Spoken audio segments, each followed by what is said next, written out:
néeg bi kenn du fi am ñaar maa yeewoon nag sama xaalis. ay déglu ma. Afrimoni bi mu xewee ba léegi kenn sonnatul. Afrimoni. Afrimoni kay. luy Afrimoni. Afrimoni fii nga toog nii mën nga ko ubbi sa bopp. su la neexee da ngay def star 777 hash. ci sa téléphone. waaw yomb na. da ngay am sa pin code. loolu la ñuy wax mooy nomba yoo xam ne yow rek yaa koy xam. ñu ko xam. kenn mënu koo jël. dencal sa xaalis ci sa wallet seetil Afrimoni agent bi la gën a jege wala Africell customer care ngir xam ñaata nga dese ci waxtu bu la neexee fu mu la neexee sa xaalis du furi du xotteeku sa pin boobu mooy sa caabi account na sa xel dal la kenn amu ca cër óor na te ànd ak kaaraange dayalal star 777 hash nga tànn 6 ngir mun a am yoon bu yomb ci sa xaalis la mun nga koo jëfandikoo waxtu bu la neexee lu la si jaaxal koolal 777 ngir gën a leerlu.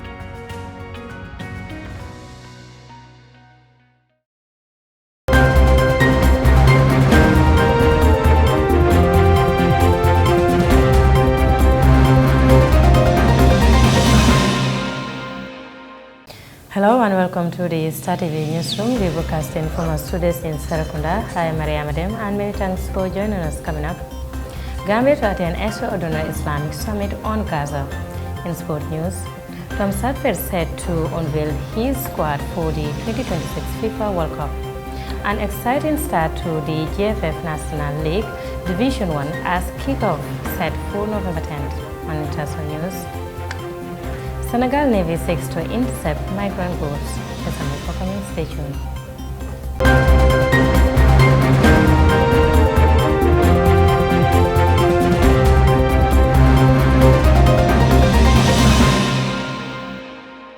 Many thanks for joining us. Let's start this news bulletin with a press release. As the Gambia will join other member states of the Organization of Islamic Cooperation, OIC, to participate in an extraordinary Islamic summit on the 12th of November 2023 in Riyadh, the Kingdom of Saudi Arabia, to discuss the ongoing Israeli aggression in the occupied Palestinian territory. The high-level meeting seeks to address the unprecedented Israeli attacks on the Gaza Strip and its surrounding, the worsening of humanitarian conditions, and the threats to civilians.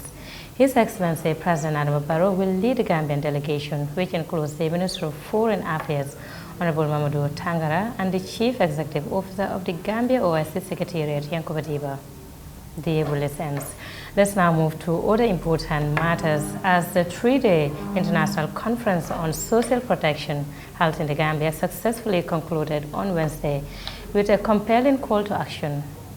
In this report. The conference brought together more than 100 delegates from government institutions and non-governmental organizations, fostering in-depth discussions on social protection issues in the Gambia and strategies to expedite financing in the sector for expanded coverage and reach. Recognizing that addressing social protection challenges necessitates a comprehensive and multidimensional approach, the conference culminated in the presentation of a robust action paper to the Gambia government. This paper, consisting of strong recommendations, was developed by prominent stakeholders who understand the importance of effective social protection measures. It is being recommended that a proper human development policy be developed that will respect, protect, and fulfill the rights of everyone, especially children and women, irrespective of background, religion, ethnicity, disability, or any other consideration or status. Accelerate the implementation of the National Social Protection Policy through multi-sectoral and integrated approaches.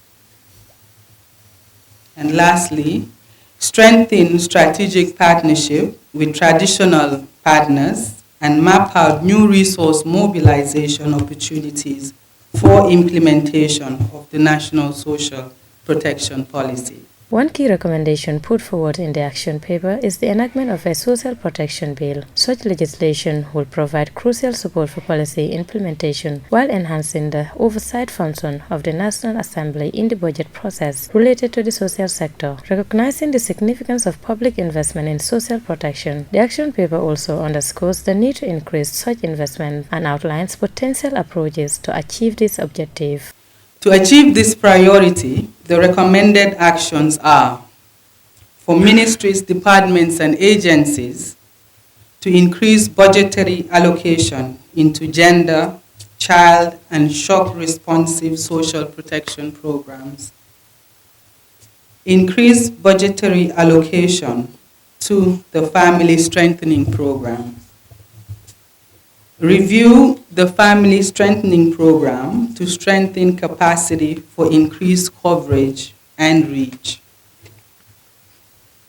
Expand coverage of school feeding programs nationwide. Increase school bus services and provide appropriate means of transport for children living in hard-to-reach communities.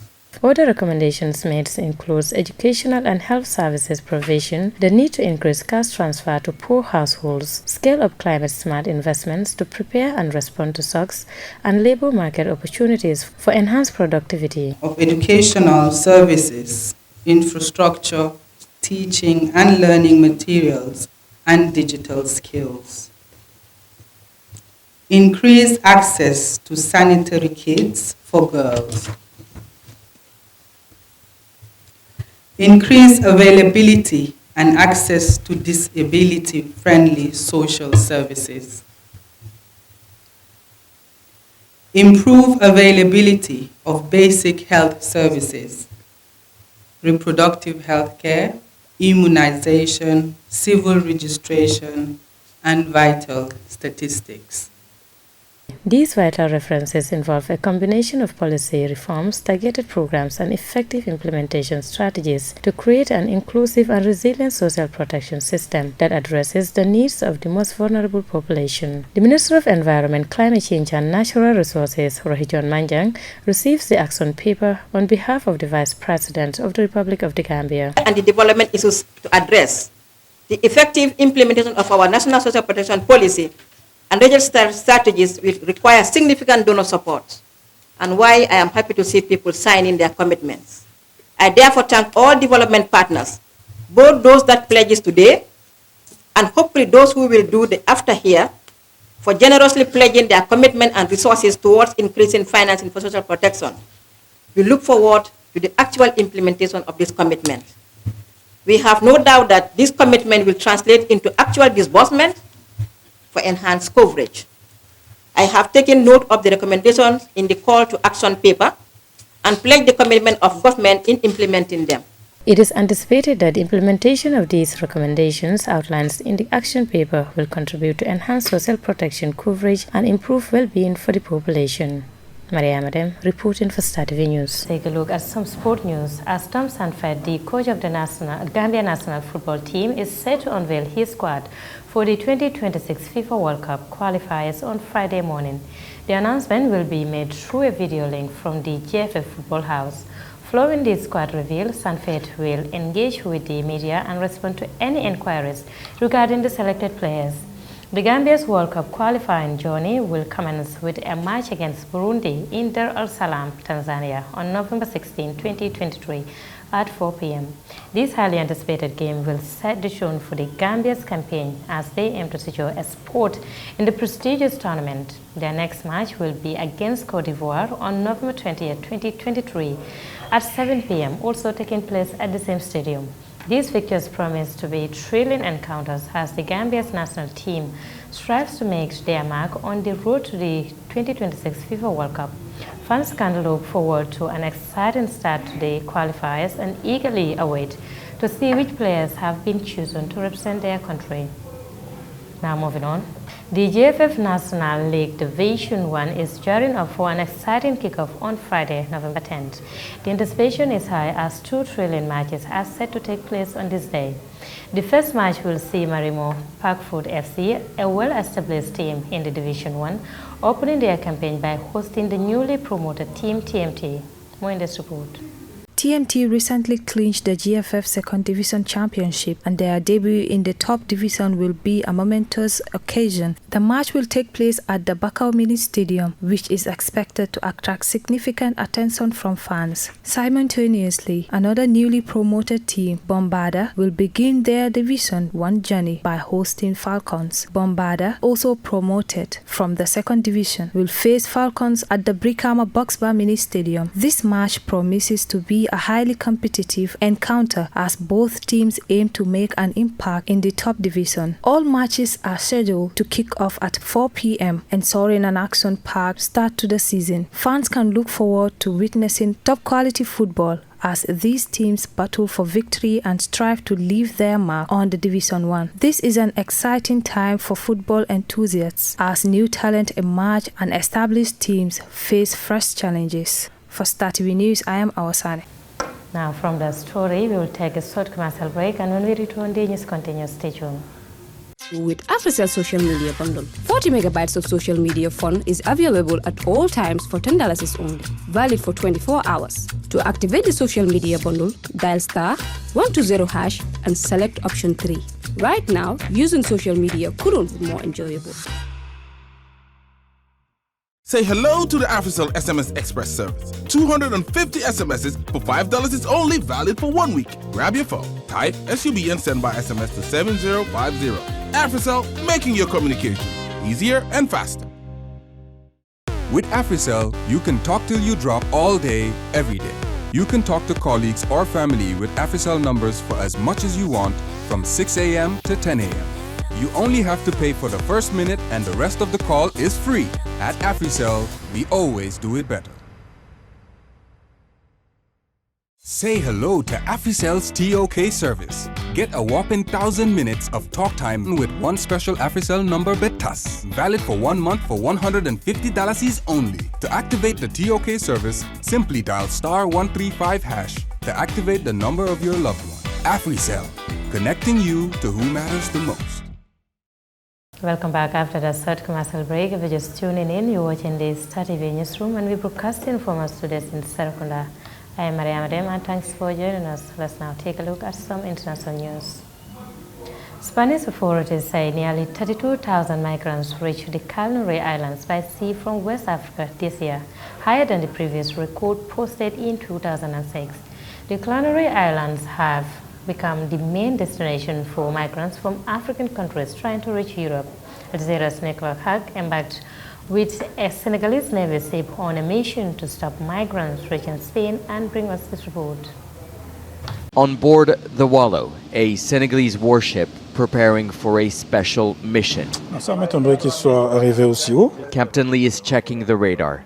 A fishing vessel filled with hundreds of African migrants is heading to Europe. It was spotted by a plane from the Spanish Guardia Civil. The crew's mission is to intercept it before it reaches European waters. It's a kind of war, and we have to save them because we know all the dangers they are facing, waves, all the winds. That's why we are putting a lot of means in order to block them, to save them. They venture out of the harbor and into the open ocean in search of a boat that looks like this. A tiny fishing vessel made of wood somewhere out there in the Atlantic. Traffickers pack hundreds of migrants into small boats like this. They use a simple GPS to navigate the 1,500 kilometers that separate Senegal to the Spanish archipelago. We're sailing hundreds of nautical miles away from the coast, and the immensity of the task at hand becomes visible. A few Senegalese Navy ships with the task to stop an unprecedented wave of migration to Europe. Braving treacherous conditions, a record 32,000 African migrants have made it to the Canary Islands this year alone.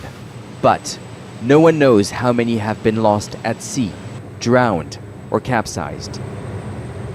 We cross Mauritanian waters. Captain Lee is worried. Night falls. 19 hours into the search. Still no sign of the boat. We have failed. These are lives that we have not managed to save. Given the weather conditions between Mauritania and the Canary Islands, it's unlikely they will make it. With weather conditions worsening, Captain Lee and his crew decide to return towards Senegal's coast. But the Wallow's mission isn't over just yet. The crew scans the ocean in the hope of finding, somewhere in the darkness, a sign of life. Nicholas Hawk, Al Jazeera, off the coast of Mauritania. Now moving on, at least 10 people have died and more than 100,000 have been forced from their homes by flooding in Somalia. The heavy rains come after a long period of drought the region's worst in decades. Al Jazeera's Malcolm Webb reports. 3 years of drought have forced more than 1 million people from their homes in Somalia, many of them into camps like this one in the capital Mogadishu. Now their shelters are being washed away by floods after days of torrential rains. It's raining for a fifth day. Our makeshift shelters were washed away. Children are missing now. We don't know whether they're dead or alive. We request the aid agencies to urgently help us. Most of the people in the camps were herders until the pastures became too dry and more than 1 million livestock died of thirst. Others were farmers who could no longer grow crops. Now, swathes of the countryside are underwater. The UN's Intercontinental Panel on Climate Change, or IPCC, says the Horn of Africa is one of the places in the world that's most vulnerable to the effects of climate change. There is quite a big irony around people fleeing for the fact that they don't have water and now fleeing because they have too much water. And so it's a real dichotomy or problem that we're seeing. And the IPCC report quite clearly says that this cycle of flooding and drought is going to continue, and we're going to see this more and more unless we really do something on a global scale to try to reduce these and try to stay on this Paris 1.5 alignment. Decades of armed conflict, as well as increased food prices exacerbated by Russia's invasion of Ukraine, have made the crisis worse. The UN says more than 40,000 people died last year because of the drought, about half of them children. These floods are now killing even more. Malcolm Webb, Al Jazeera. Now, Reporters Without Borders say it has filed a complaint with the International Criminal Court for war crimes. Al Jazeera's Mohamed Val reports. The bodies of journalists Saad Al-Tawil and Mohammed Abu Rizq, surrounded by colleagues before burial in Gaza. Their press gear and insignia didn't protect them from Israeli strikes. By the time they fell on October 10, just 3 days after the war began, already 7 local journalists had been killed. According to the Committee to Protect Journalists, the war on Gaza has quickly become the deadliest conflict for journalists since the 1990s. On average, more than 1 journalist has been killed every day since October 7. The CPJ reports that nearly 40 have now lost their lives at the hands of the Israeli forces since the war began. They've been killed by airstrikes, artillery shelling, or being shot. As non-combatants, journalists are protected under Article 79 of the Geneva Convention, and all parties to the conflict have a duty to protect them. But Palestinian journalists say they are undaunted. Hours after Al Jazeera journalist Wael Dahdouh lost his wife, son, daughter and a grandson in an Israeli raid, he returned to the battlefield to report.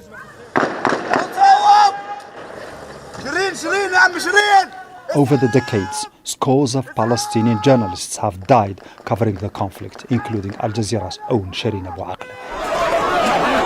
Palestinians believe Israel has constantly been trying to mute and stifle their voice. But its dominance in the world of information can still be challenged, even by young Palestinian social media influencers such as 16-year-old Aboud. This is my own Abu's studio. No one can take my studio. This studio was my starting point, and my end will be here. Oh no, we're here to stay. Aboud's daily war diary from a Gaza rooftop amid bombardment gained him huge sympathy and fame in the region. His young generation, as well as the more professional journalists, are braving bullets and bombs in Gaza and the West Bank to convey the Palestinian story to the world. Mohamed Val, Al Jazeera. Now I'm afraid that story brings us to the end of this news bulletin, but before we take a leave of you, a quick reminder of main headlines. Gambia to attend extraordinary Islamic summit on Gaza. In sport news, Tom Sadford set to unveil his squad for the 2026 FIFA World Cup.